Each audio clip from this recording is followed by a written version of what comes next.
Telangana deputy CM బట్టి విక్రమార్కకు మళ్లీ అవమానం ఎదురైందని సోషల్ మీడియాలో చర్చ జరుగుతోంది. ఇది కావాలని చేశారా, తెలియకుండానే అలా జరిగిపోయిందా అనే సంగతి ఎలా ఉన్నా తుక్కుగూడ వేదికగా జరిగిన ఓ ఘటన మాత్రం ఇప్పుడు హాట్ టాపిక్ గా మారింది. యాదాద్రిలో భట్టిని కింద కూర్చోబెట్టారని జరిగిన రచ్చ అంతా ఇంత కాదు. దళితుడు కాబట్టే అవమానించారని చాలా విమర్శలు వినిపించాయి. అయితే దాని మీద భట్టి స్వయంగా క్లారిటీ ఇవ్వడంతో అప్పటికి అది సద్దుమణిగింది.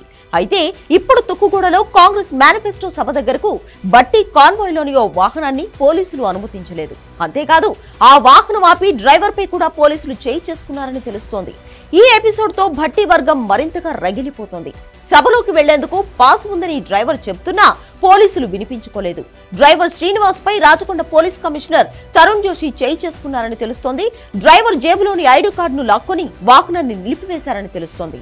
అయితే దానికి సంబంధించిన వీడియోలు ఇవే అంటూ కొన్ని సోషల్ మీడియాలో వైరల్ అవుతున్నాయి.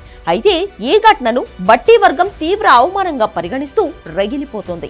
గతంలో కొన్ని ప్రభుత్వ ప్రకటనల్లో భట్టి ఫోటో మిస్ కావడం, ఆ తర్వాత యాదాద్రి క్షేత్రంలో చిన్నపాటి అవమానం ఇప్పటికే చాలా మంది మర్చిపోలేదు. ఈలోపే ఇలా జరగడం మరింత చర్చకు కారణమవుతోంది.